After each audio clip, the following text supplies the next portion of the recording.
mu byonna by'olina okukola toyita katambi kano naddala ng'oli Bulaaya oba oli mu nsi ki oba oli mu nsi ki. Naye katwogere ku ffe abali mu nsi ez'Obuwarabu naddala nze Saudi mwempangaalira tukijjukire nti nno tuli mu kaseera ka winter etegeeza ebintu bingi mu ekyo tuyinza okufuna ssenyiga osobola okufuna omusujja ate era ne covid yazzeemu nsuubira nammwe mukimanyi. Wano wendi ndi mu kiyongobero kubanga wenjogerera munnange omu ku bakama bange essaawa zino mugenzi afudde wenjogerera tuli mu kufiirwa. Yes, tuli mu kufiirwa atufuddeko maama wa mukama wange ate naye abeera mukama wange yalwaddemu katono nnyo corona weeks zenga 2 ate ku kitanda aluddeyo wuuyo bamubise. Wabula ekyenjawulo nti wagenza okufiira nga naffe tugabanyeeko naddala nga nze ennaku zo zonna ndowooza mubadde munda basibadde nnyo active era mbadde ngamba waakukwakwa omukadde lwansonga mbadde mulwadde zino nnaku 3 bokka indaba nze na wempeddewo indaba nga wempeddewo bintu bitono nnyo mutwe kunnuma buli ddakiika omusujja gungwiridde kamunguluze mmenyese nnyingo obulago obunnuma inkolola mmenyese ensingo mmenyese emikono sikyasobola kukwata okitegeera infeesa amaaso gakulukuta amaziga buli ddakiika n'ebintu ebirala. Wabula nga tetugenze ku ekyo imbaleetedde eddagala epya. Eddagala lino lindagiriddwa taata wange azaala naye aŋŋambye nkuwadde ennaku 3 zokka ogenda kubanga owonye nga bazadde baffe ob'omu Afirika we mubamanyi. Ngenda balaga engeri gye batabulamu lino eddagala mubeereeko mutwekuumireko ate najjukira nti yenze Sheila Adita bw'oba osubscribinze obutambi bwe buti munnange nsuubira naawe buba bugenda kuyamba woba nga obwekuumiddeko. Wabula gwekawukana abusubwa tetulina kyakukolera katugenda mu butambi bwenkoze olunaku olwaleero nga ntabula eddagala lino eno nga bwe mba nnyonnyola naki kyerikola paka kulinywa ate era tukomewo tufundikire vidiyo yaffe eno. Kino kyendi mu kutabula wano eno lino ddagala bannange temuliraba okuba eriddugavu ne mulinyooma mu buddugavu bwalyo lino eno gye likoma obuka teekako n'okuvumula. Eddagala lino eno taata wange yalindagiridde. Hello guys, this is your girl Sheila Adita. Nkomyewo ne remedy eno imbadde ndudde okubawa obutambi obufaanagana nga weebuti obalagirira ku ddagala obalagirira ebintu bye tukozesa okufaaminga omubiri kola skin n'ebintu ebirala. Woba oli awo munnaye mbadde ntuta obudde buwanvu naye notera ati mbadde neerabidde nina ebintu bingi nnyo ebyeshayalinga nammwe olunaku olwaleero. So olunaku olwaleero nzeze n'eddagala lino eno. Omuntu ayinza okumbuuza yeeyi Adita kakikuubala eddagala kyeryo era livumula biki? Munnange eddagala lino eno nga wooliraba gano manda nga bw'ogalaba amanda gano eno taata wange yagandagiridde olunaku olwaleero. Ennaku eziyiseeko awo 3 munnaye katenfe omuntu agenda kumbuuza ate ng'ofa ki? Munnange akalwadde ka covid-19 eno gyali ateeranga mungi ate nga n'obukamuka. Kaakati munnange amanda gano ogenda kukola otya?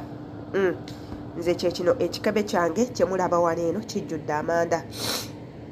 Amanda gano eno taata wange aŋŋambye nga kwate bulungi nnyo nga koone male nga teeke mu blender nga kubemu obuwunga bwe buno wano eno obuwunga bw'olaba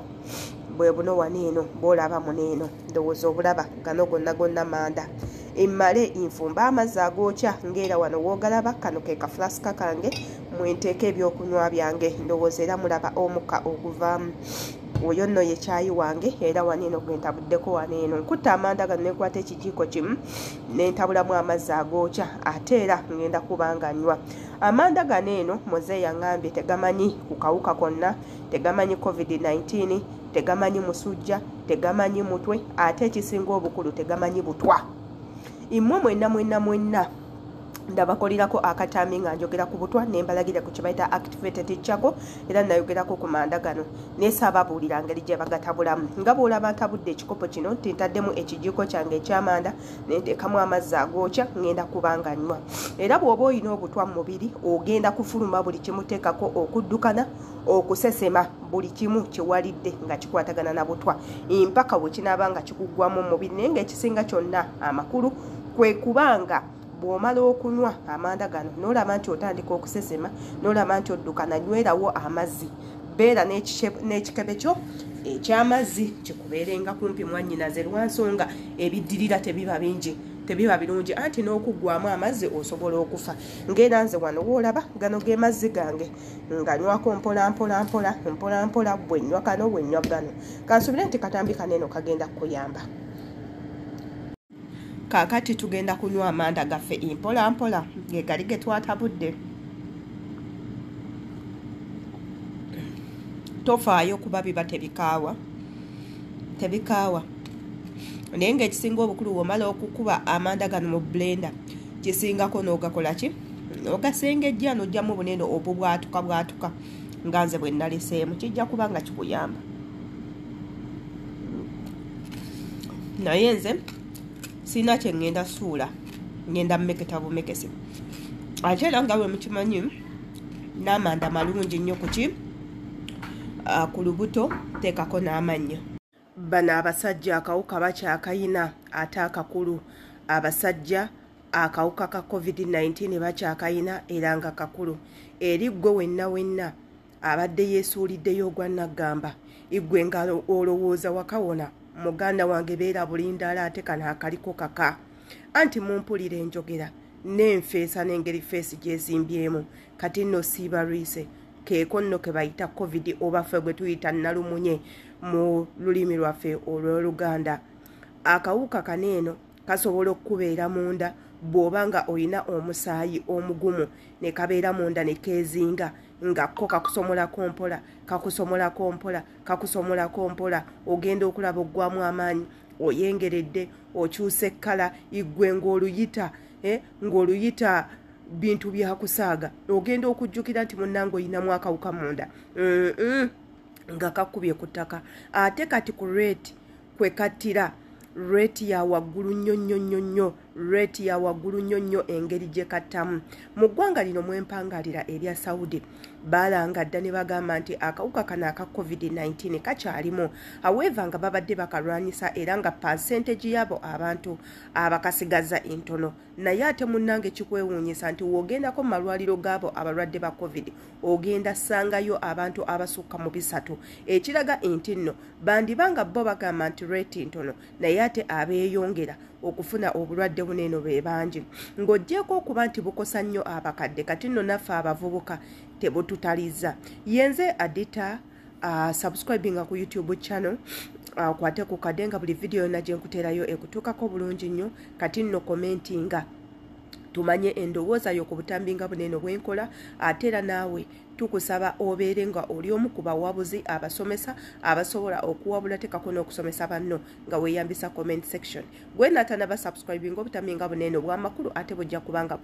bukuyitako. Kaakati nno bw'osangibwa ne kano akawuka tokyadda waka tekyali kudda waka tekyali kutambula nti bino ngenda ku vacations tekyali ku associatinga n'abantu w'osangibwa nga oyinamu akawuka kano yadde nga kabadde tekannabeera nnyo active. Bwe ngamba nti kabadde tekannabeera nnyo active ntegeeza ki nga tekannaba kulaga sayinzi zonna enti nno obadde okayina. Ennaku zino eno babadde bajjewo ebintu by'okukeberakebera enti ogenda kuddayo waka basooke bakebere balabe nti oba oyinamu akawuka basooke okuggyako empapula nti oba oyina COVID-19 certificate and ABCD babadde babirese nga balowooza akawuka kaggwamu naye kaakati engeri gye kasitudde obuto mwannyinaze ne woba oyita buyise ku kkubo nga togenderedde olina okulagayo empapula ate era baba balina okukebera. Kakati eri mwenno abakozesa ennyonyi mubeere bulindaala. Akawuka kano ke twogerako kabaddewo ffenna tubadde twakalowoozaako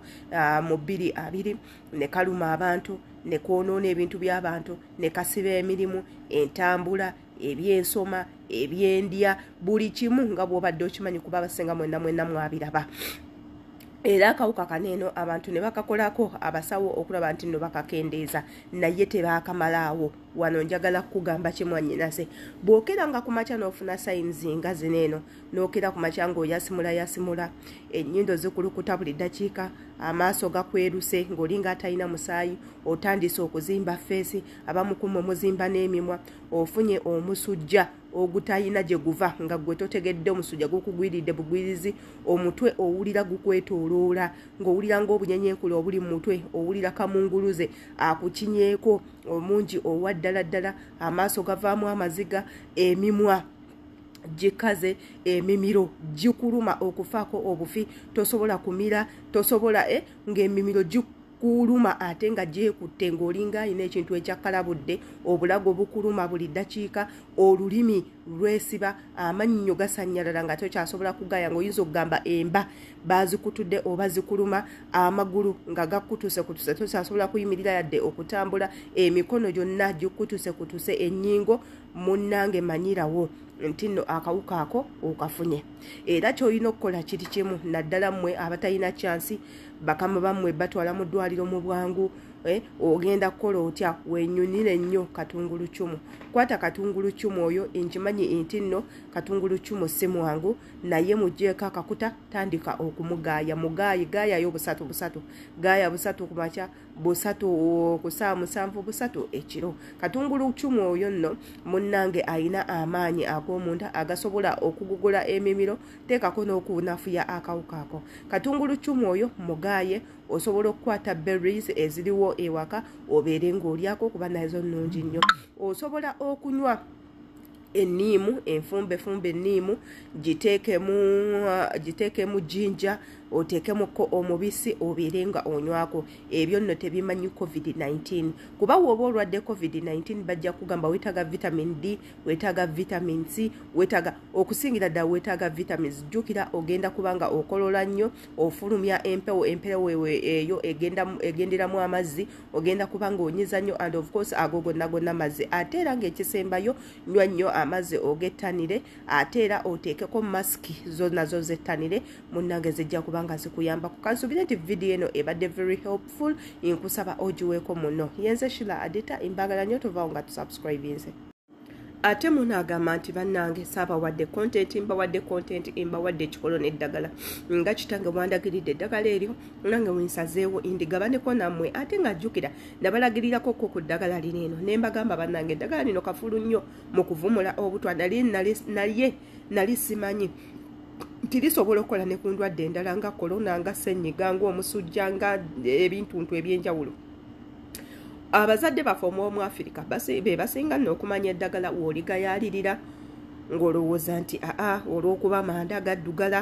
munnange tetulina kyakukolera bw'anaamala okukwata ojja kunoonya akatambi kano ogambe omuwala oli yakola akatambi kano so nkusaba muganange let it be now if you're to use this medicine let it be now bw'oba olina amanda gakwatirewo essaawa zineeno gakwate gakoonekone gateeke mu blender gakube mu powder sengejja ofune powder omulungi ataliimu lwanda yenna obeere nga omutereka tereka mu kacupako nga nze bwembalaze kali osobola okunuunako nga buli dakiika onuunayo ekijiiko kimu tolina kyogenda kuvaako tolina kyogenda kuvaako ojja kuba weewonyeza ebintu bingi yenza Shila Adita tovaawo nga tusubscribinze imbagala nnyo see you tomorrow